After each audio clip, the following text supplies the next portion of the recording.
Those who does not understand what Simon Ekpa is talking about, those who does not understand what the Biafran recognition is all about, those who does not understand what took place in Finland, it is time for you to put the record straight and understand clearly what Simon Ekpa is talking about.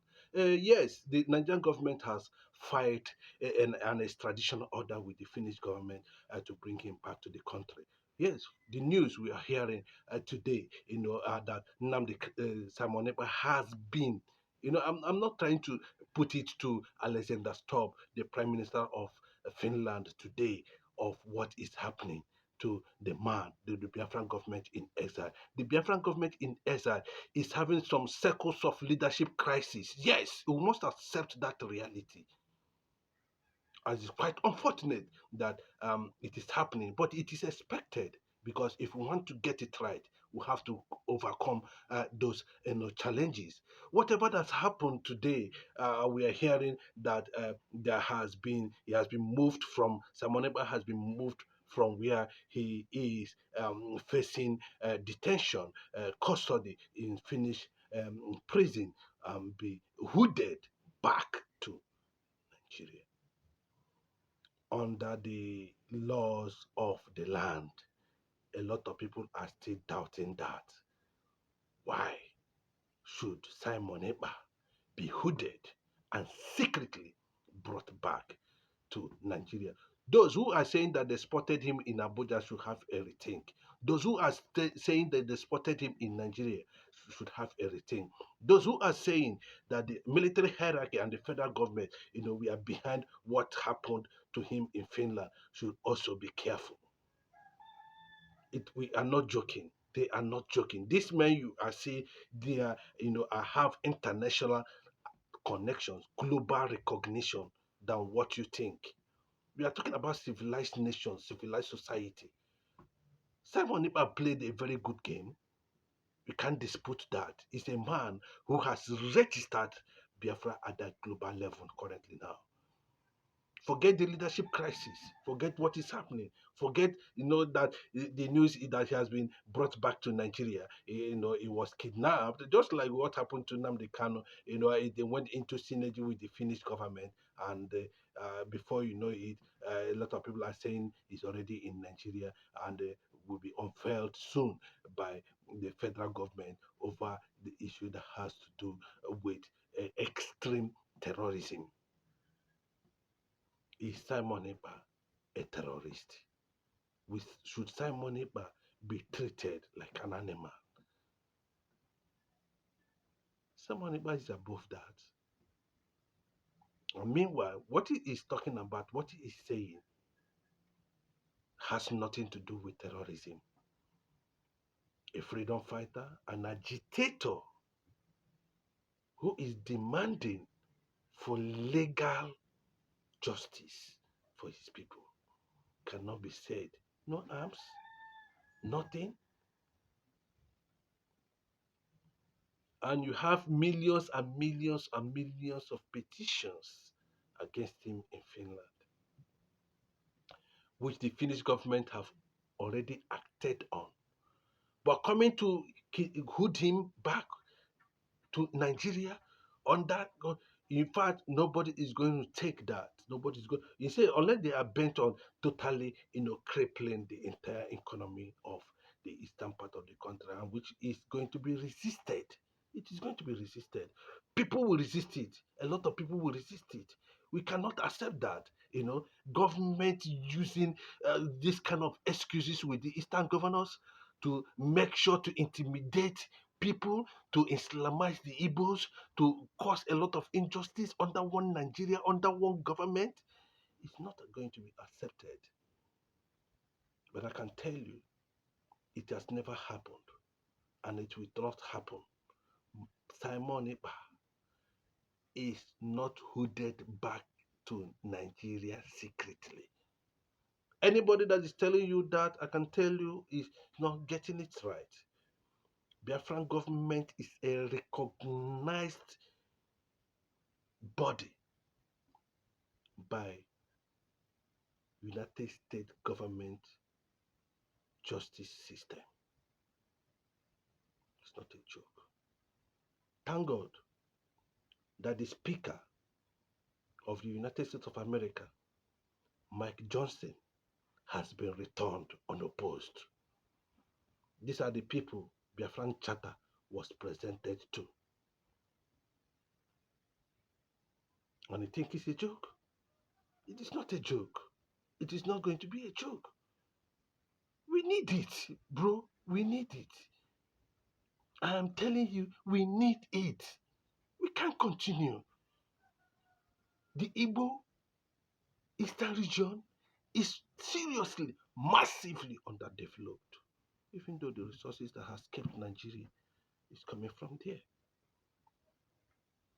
Depots are clustered everywhere in Lagos, Abuja, developing massively because the Igbo man understands. He needs business to survive. The Eastern Nigeria is not developed. Nothing is happening in the East. The governors are wasting our time. Our political leaders are interested in their pockets. And when we see people who are saying we cannot continue like this, then you see people ganging up. Whether something was used to appeal to any nation in the world to stop Biafran agitation. Donald Trump is here. Donald Trump is here. As we are coming as the next president of the great nation, United States of America,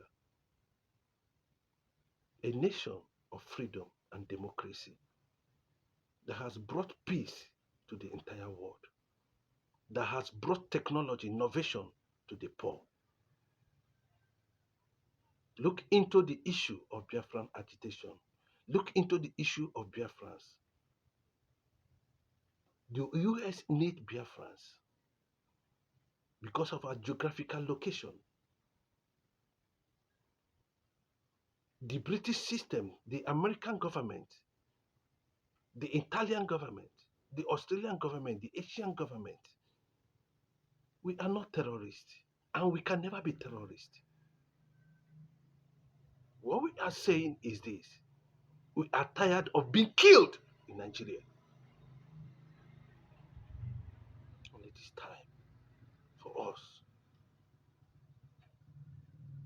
to call the attention of the world on our plight, to seek solidarity to restore Biafra so that we can live freely and compete with the rest of the world under a peaceful and democratic nation, serving our God, the God of the Igbos. We are ancient people, and we know we are ancient people. But we are oppressed. We are the children of the oppressed. Kudos to Simon Ekpa. You have a legacy. And that legacy is that you have registered Biafra. And you have continued to register Biafra. The recognition we are seeking today is what has kept some people mourning.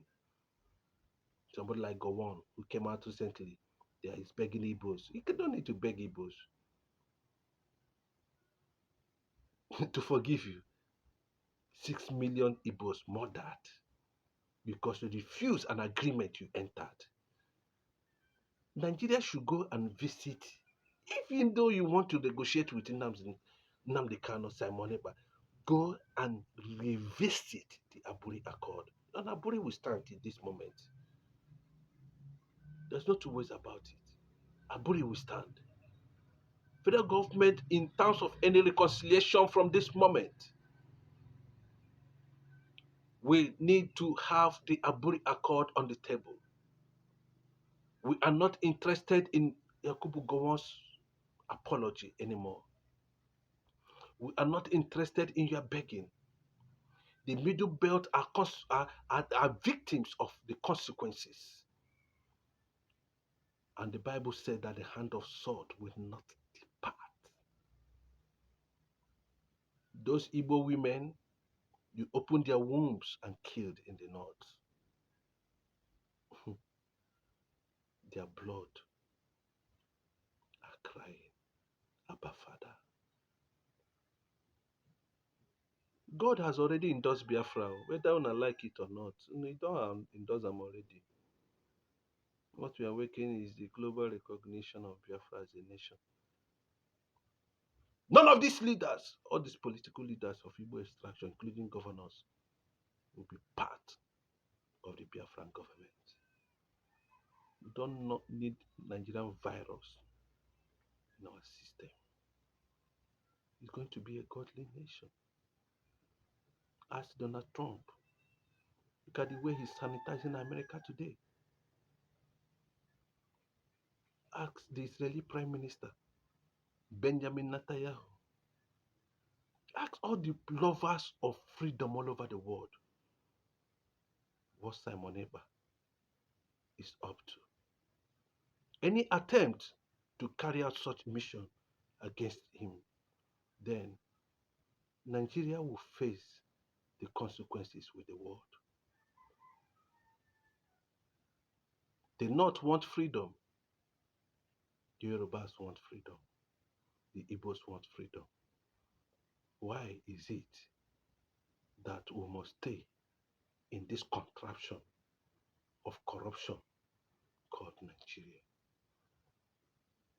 That's the question we must ask ourselves. That's the question that in 2025, the IPOB has come out to make it very clearly that we are in for the battle. And what is the battle? Mazi Nnamdi Kanu remains. Mazi Nnamdi Kanu remains. Mazi Nnamdi Kanu remains the order and command. Without his release, there's no order, there's no command in the eastern part of the country. Thank you. And God. After the Nigerian government declared that 100 million naira will be placed on Mazi Nnamdi Kanu, on anybody who's going to find his whereabouts. I've been to Afaruku. I've seen the level of wickedness expected there. I've seen the level of gunshots. I can count thousands of bullets, penetration, perforation of walls and environment within Mazi Nnamdi Kanu's residential building, where that killing took place. Over 28 people died in his house. It's very annoying, honestly. Forget, and on that process, and you with that kind of massive, attack, like a war front, 28 people died in Nnamdi Kanu's compound, and that was how Mazi Nnamdi Kanu, escaped that assassination attempt, because they would have likened it to be, resistance, this and that, and that would have been it. But God said no. What we are saying at this point, when the federal government, presented, when the federal government announced that bounty of 100 million naira on anybody that can find Nnamdi Kanu, not only that, we also learned that about 40 to 50 million was also being tabled to stop the agitation for sit at home, or the continuous push of Madam Nnamdi Kanu after he was renditioned from Kenya back to Nigeria. But that's not the issue anyway. Those things are just, by the way, for me. But what I'm saying at this point in time is that Mazi Nnamdi Kanu, after they have placed 100 million to anybody who can find, track, or give information about his whereabouts. Is that why we are not seeing, we are not understanding, or we are beginning to make allegations that some IPOB members or some people who are very close to Nnamdi Kanu at that point in time were not actually protecting him?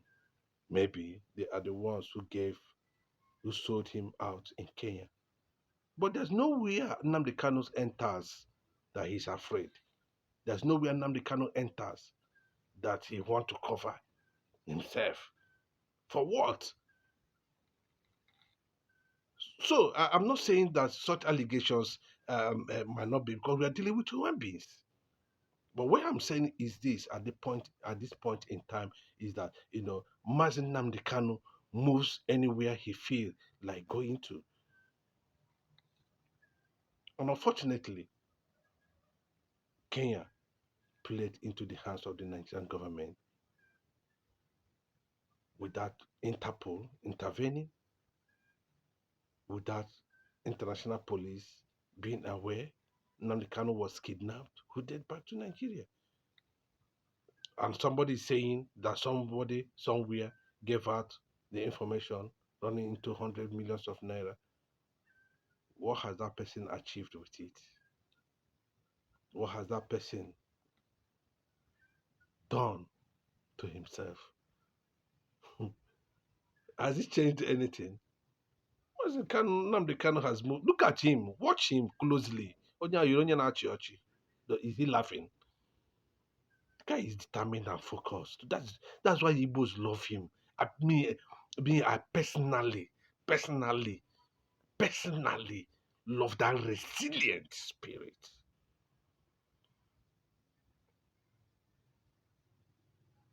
Igbo are for now. Bro, you know what we are going through. Go to Lagos, you know what Igbos are going through. But still, they survive. Imagine where these people can have a nation. Oh, why would I now? A lot of people want to associate with Igbos, a lot of tribes, a lot of regions. I'm telling you, because we are peace and loving people. We want progress. We want advancement. We want peace. And that's what people want. And that's what Nnamdi can represent. You see these governors? Well, let me just give small kudos. I don't know, he can decide to change anytime to Abia State Governor Alex Oti. No comot from the Labour Party say they go APC. All this whining where Benjamin Kanu come they give us here, making himself respect himself. Now so now go talk. Now they can't go release. All na politics when they play. When I go say when I people. Now they can't go release. We just they watch the Igbo culture, the Igbo nation, not this Ohanese. Igbo has people. They are not talking. They are watching. They are documenting Nigeria. They are documenting these Eastern governors. They are documenting the world. They are documenting you. Come and see our mothers being killed in the farm, our women being raped by Fulani herdsmen. The Eastern governors are there. When they come, they say they're under constitutional oath. There's nothing they can do. They wait for the federal government to command the police and the army to chase away the Fulani herdsmen that are attacking our farmlands and killing our women. They have been killing Igbos since 1953 to date. They have been killing Igbos in Nigeria since 1953 to date. It's not an archie. But we are building capacity. We are watching. We are gnashing our teeth. Unimeke kwade numeana. Na habukwa Nnamdi Kanu. Jiri waya hapo the guy is innocent. Alex Oti, Nnamdi Kanu is from your state. I don't want to talk about all these Okala and all these guys. Them no, they are total disappointment.